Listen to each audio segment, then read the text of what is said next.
intervenants. Nous aurons 6 à 7 intervenants. Jean-Luc Vélit, qui a écrit de grands livres récemment sur Simon Kimbangu. Raymond Menga Poati de l'Université Marie-Ngouabi sur la vie en clandestinité de Simon Kimbangu, ses effets immédiats.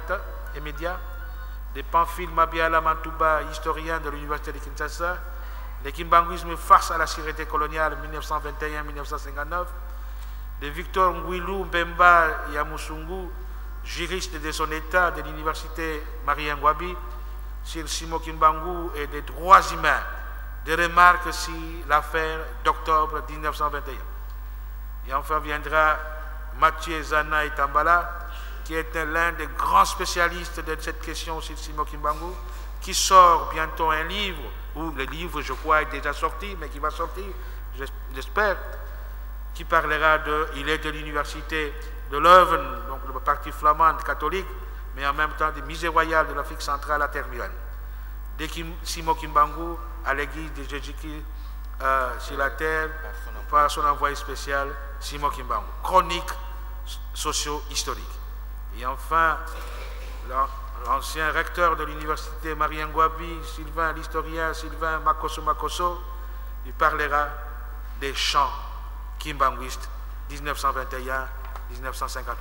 Mounaï, que vous connaissez, qui a beaucoup écrit sur les relégués, un kimbanguiste de l'université pédagogique nationale et de l'université protestante au Congo, évoquera la question des relégués dont il est vraiment le grand spécialiste pour notre pays. Auguste Miabeto Ladi, qui est de l'université Marie-Ngouabi, parlera de déferlement et impact du kimbanguisme au Moyen-Congo dans les années 20. On écoutera aussi, mais dans un autre panel, demain, le professeur Tchindolola qui parlera de ces mêmes questions, mais dans une perspective beaucoup plus large, dans les années 20. Yuma Kassima de l'université de Boumière aujourd'hui. Et enfin, le doyen de la faculté de théologie parlera, le professeur docteur Dumbi Congo parlera de la mort de Simon Kimbangu. Voilà l'économie, si vous voulez bien, de cette journée. Et nous allons donc suspendre nos travaux pour nous permettre de nous déplacer et pour aller vers les ateliers. Mais les gens prendront 15 minutes. Les gens doivent s'inscrire évidemment dans des panels. Et je crois que pour le besoin de la cause, nous souhaiterions bénéficier d'un morceau musical de notre fanfare. Et je lui cède donc la parole.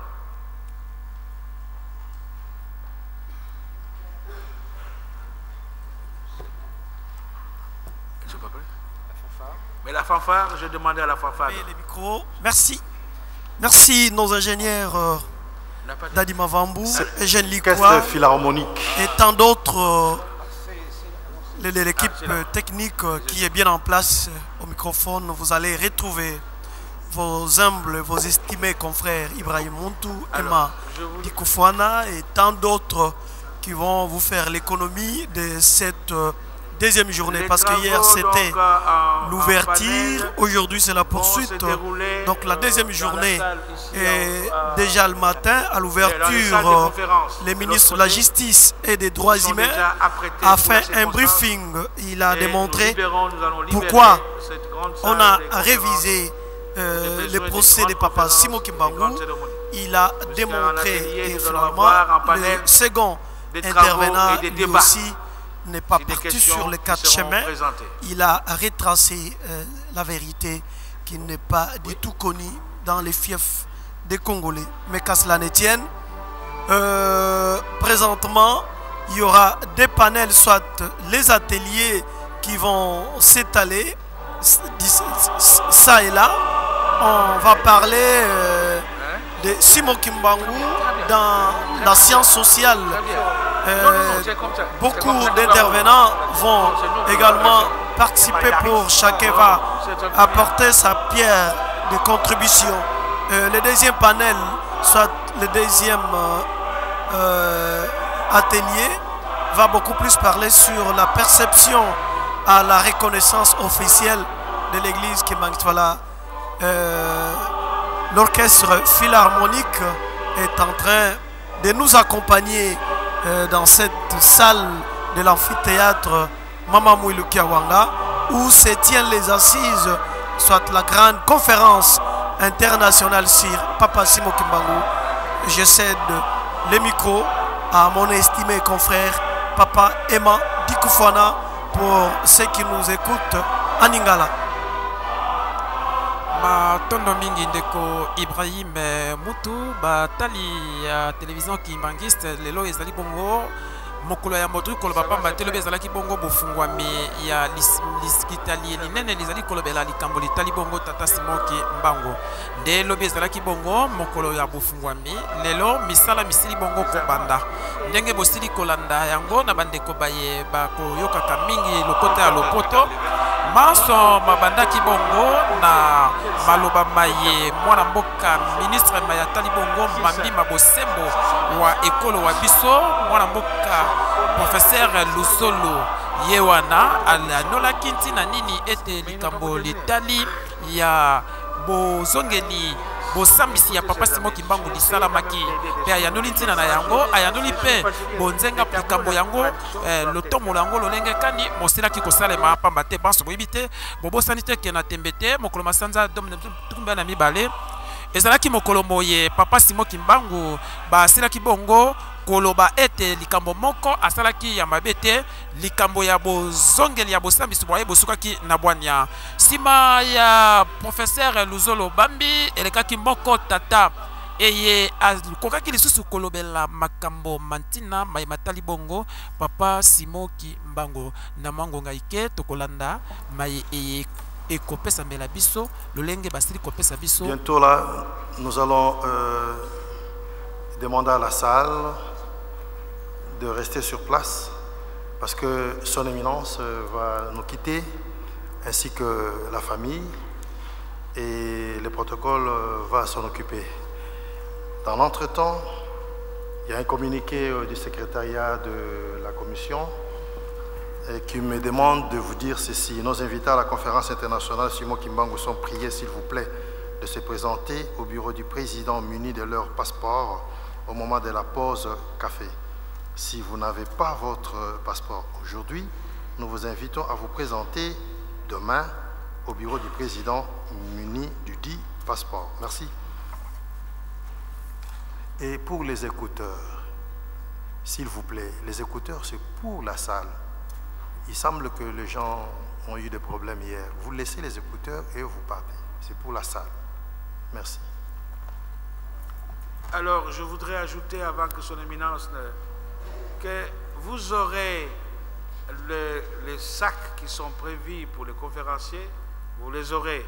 Donc, tout a été prévu et nous avons suffisamment de stock pour pouvoir.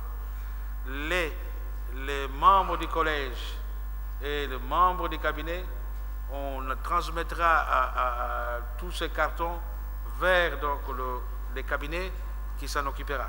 Donc, pour nous décharger un peu de la distribution de ces outils de travail. Mais il est important que l'inscription à des panels soit réalisée pour une meilleure organisation et rentabilité des travaux qui seront donc organisés. Avec l'autorisation de son éminence, nous allons donc suspendre maintenant cette première partie de cette journée pour nous permettre de nous diriger vers le panel, les travaux en panel. Et j'insiste, il y a 2 panels. Donc 2 panels pour aujourd'hui, le kimbanguisme et le kimbanguisme de la perception à la reconnaissance officielle et Simon Kimbangu et le kimbanguisme dans les sciences sociales et les mémoires. Voilà. Ok, voilà. Le protocole, nous vous prions de vous occuper de papa. Et Komingala. On s'élève pour saluer papa. Voilà, c'est la sortie de son éminence, Papa Simon Kimbangu Kiangani, chef de l'église kimbanguiste. Nous rappelons aux uns et aux autres, nous vous informons que c'est la 2e journée de la tenue de la grande conférence qui vient de réunir les 5 continents ici à Kinshasa. Un petit rappel également. Maintenant, c'est la Faki qui doit nous donner un air musical, un coussin d'air musical. Oui, avant que la fanfare Kimbangis puisse arroser et intervenir, bien évidemment, nous rappelons que le tout premier intervenant, c'est le ministre, son Excellence Louzou, le panel ministre de la Justice et des Droits humains. Au sortir de cette grande salle, la salle qui est en face de celle-ci, de l'autre côté, c'est dans ces salles de conférence, là-dedans. Donc on va contourner, et puis vous entrez par là, la salle qui donne vers le parking. Le protocole va vous orienter certainement.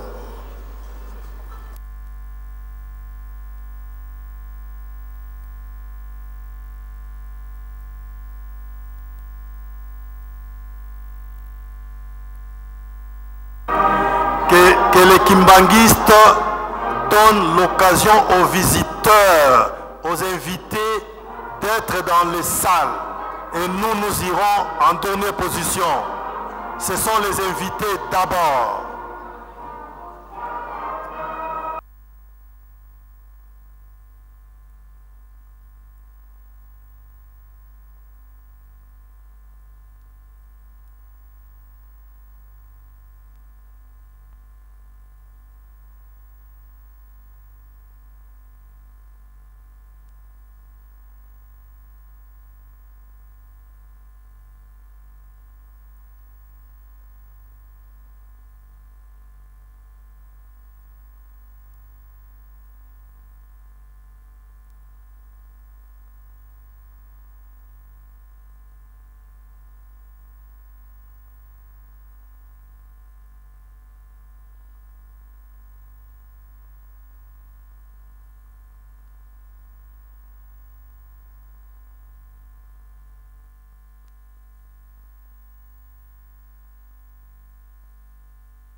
Voilà, la musique qui est en train de se jouer, c'est la fanfare kimbanguiste. Je disais que c'est la deuxième journée. Le tout premier intervenant, c'est M. Louzou Lobambi, Excellence ministre de la Justice et des Droits humains. Il a commencé à poser la question: pourquoi l'innocence de la condamnation de Papa Simon Kimbangu? Pourquoi la haute cour militaire a revu ce jugement de Papa Simon Kimbangu? C'est la question qui s'est posée finalement. Le fondement de la justice congolaise, la justice qui a été rendue par l'homme n'était pas... Donc quand l'homme rend toujours la justice, il y a toujours des imperfections. Et donc la haute cour militaire de Mbanzaoum s'est trompée. Donc M. Morel, à son temps, s'est trompé, et raison pour laquelle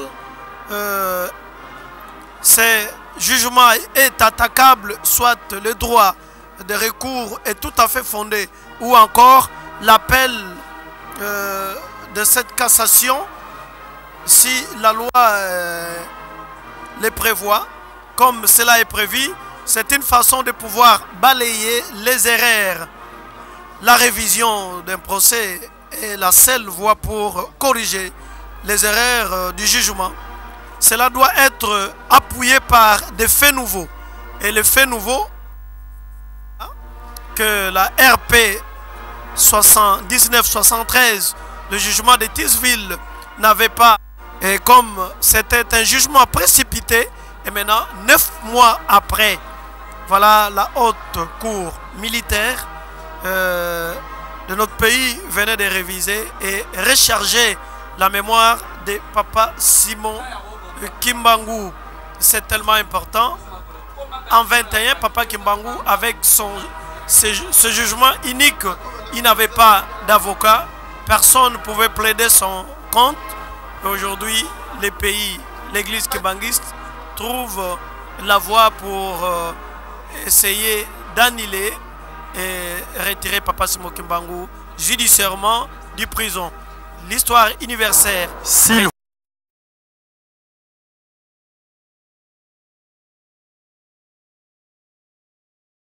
Diverses, nombreuses de conceptualisation, de problématisation théorique et de lecture. Je me disais juste une considération personnelle, la première et la seule peut-être. Je pensais qu'elle aurait pu faire référence aussi, bien qu'il n'ait pas du tout traité du kimbanguisme, à Benoît Verhaeghe, à ses vieux écrits sur les rapports entre les contextes de crise et les changements intellectuels, les progrès dans la connaissance. Je le dis simplement pour, bien sûr, mais je suis entièrement d'accord. Convoquer un tout petit peu l'ombre de Benoît Verhaeghe. Tu ne m'as pas laissé le temps de le dire. Voilà, je donne la parole maintenant au docteur Émile Mangeli Yekelo. Oui, mais c'est parce que je dois écrire. Moi, je suis rapporteur. Installe-moi celui-là.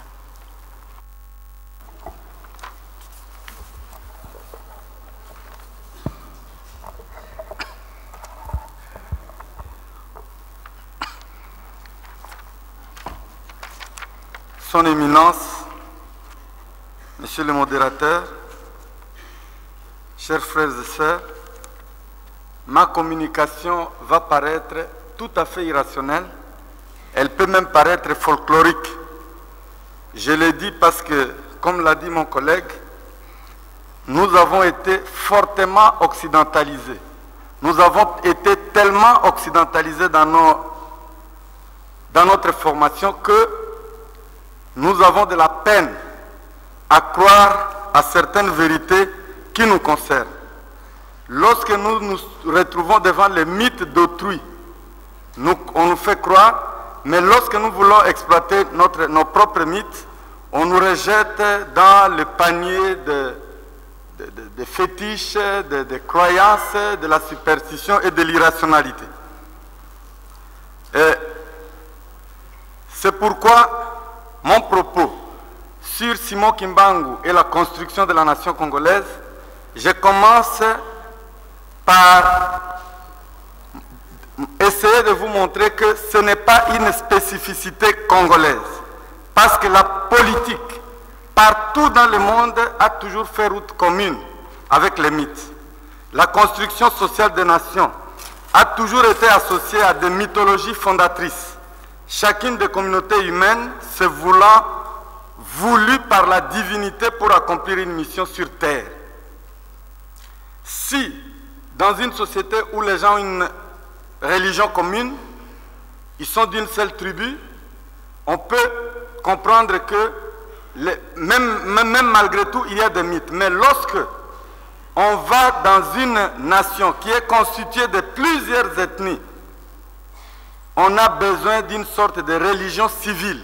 Une sorte de religion civile qui fédère les différentes conceptions en une seule et tout le monde se réfère dès lors à la nation.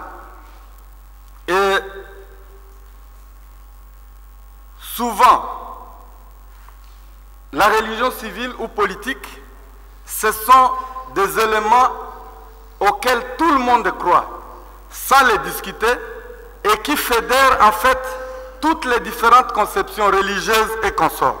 Et cela est valable pour tout le peuple, et toutes les nations ont chacune un mythe fondateur. Et il s'agit donc de tous ces éléments culturels, les légendes, les récits romancés, les anecdotes, les totems, etc., réels ou imaginaires, qui fondent la religion civile ou politique d'une nation. Et ces éléments, on y croit de manière religieuse. Et quand on y croit, chaque fois qu'on veut soulever une discussion pour remettre en question ces principes, c'est tout le monde qui vous teste et qui vous taxe d'apostasie. Parce que ce sont des éléments non discutables qui fondent la nation, et donc on ne peut pas les discuter, même si apparemment elles relèvent des légendes. Et ici, nous devons le dire, contrairement à tous les théoriciens occidentaux, et suivis d'ailleurs par plusieurs Congolais aussi, qui veulent dire qu'on ne peut pas réaliser une nation au Congo parce qu'il y a plusieurs tribus. Contrairement à cette théorie-là, tous les pays du monde, tous les grands pays sont constitués par des ethnies diverses. La France est constituée des ethnies, dont certaines d'ailleurs réclament l'indépendance jusqu'aujourd'hui. Vous connaissez tout ce qui se passe en Angleterre, tout ce qui se passe en Espagne, etc. Donc, la multiplicité des ethnies n'est pas une raison pour qu'on ne puisse pas réaliser une nation. Et l'Allemagne était aussi constituée de plusieurs nations, l'Inde, n'en parlons pas, l'Amérique elle-même de plusieurs races, et donc nous au Congo, nous pouvons, et nous sommes d'ailleurs en train de construire notre nation, et nous pouvons le faire, contrairement à tout ce qu'on nous dit, et contrairement d'ailleurs à toutes les manipulations politiciennes qui tiennent à faire revenir certains héros, n'est-ce pas, à des espaces trop réduits. Heureusement que la nature a fait que, le sort de Simon Kimbangu a fait qu'il a échappé à ça parce qu'il a sillonné tous les pays. Le mythe peut prendre des formes diverses, comme on l'a dit, n'est-ce pas? Ça peut même être des histoires inventées de toutes pièces. Nous voyons par exemple aujourd'hui certains mythes créés, certains mythes modernes. La guerre du Vietnam, nous savons tous que le Vietnam a gagné la guerre. Mais si vous regardez tous les films américains, vous ne verrez jamais les Américains perdants. Ça participe, n'est-ce pas, de la création d'un mythe à partir d'un mensonge que nous tous, nous savons mensonge, mais nous y croyons.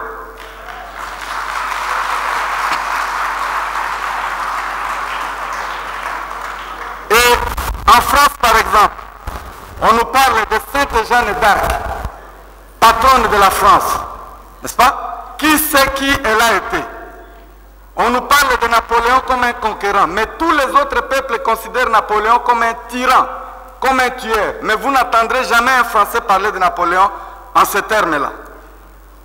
Et ici chez nous, n'est-ce pas, nous devons le savoir, tous ces mythes sont enseignés à l'école.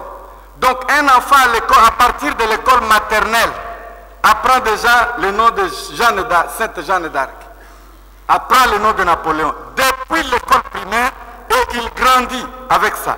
Je pense que nous avons raté cette occasion, comme l'a dit mon collègue ici, n'est-ce pas? Notre génération, nous avons été tellement occidentalisés que peut-être que le temps de Kimbangu commence aujourd'hui avec les enfants, avec nos enfants qui, eux, pourraient voir les choses autrement. Alors, cela étant dit, nous pensons que dans notre pays, nous avons besoin de ces éléments, de cette religion civile, n'est-ce pas, pour constituer et pour cimenter notre union et renforcer nos convictions respectives en notre pays, ainsi que nos sentiments d'appartenir à la grande communauté congolaise qui est une et indivisible. Et cela ne peut pas se réaliser seulement par la propagande politique. N'est-ce pas? J'en suis je suis un des propagandistes politiques, mais je pense que c'est insuffisant.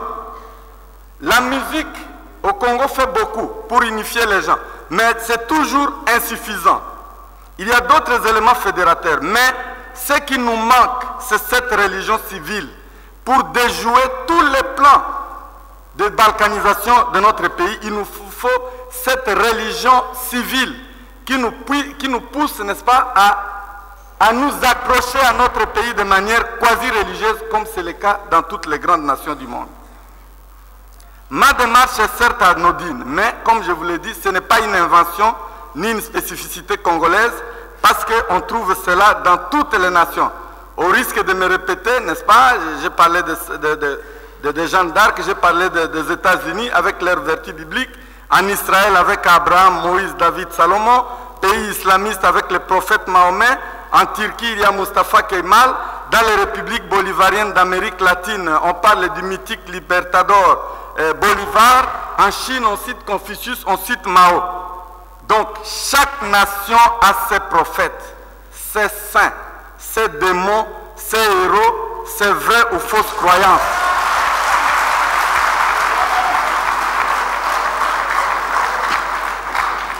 Et toutes les mythologies sont créées par les hommes. pas de fumée sans feu, mais ces faits réels sont décrits de manière pas toujours vraie. On peut colorer certains endroits, n'est-ce pas, éviter, déformer, pourvu que ça puisse servir la cause que l'on cherche à servir. Et l'objectif, n'est-ce pas, dans mon papier, et là je vais très vite passer et très brièvement à parler maintenant de Simon Kimbangu, c'est-à-dire à partir d'une réflexion à la fois scientifique et métaphysique, on peut déboucher sur une mystique de la nation congolaise autour de Simon Kimbangu. À son propos, plusieurs lectures peuvent être faites sur l'œuvre de Simon Kimbangu, selon l'objectif recherché. Et Simon Kimbangu est surtout connu comme prophète. Mais le trait spirituel et mystique Simon Kimbangu ne peut être réduit à la seule dimension de la métaphysique religieuse transcendantale. On l'a dit ici, n'est-ce pas, par tous ceux qui m'ont précédé, l'œuvre de Simon Kimbangu recèle également une haute portée politique, apparemment occultée à dessein, ou simplement ignorée. On a dit comment on nous a appris à détester tout ce qui n'était pas catholique pour nous les catholiques, parce que même les protestants, on nous a appris à les détester, n'est-ce pas? Et les protestants avec nous, à détester les musulmans. Et surtout, nous tous,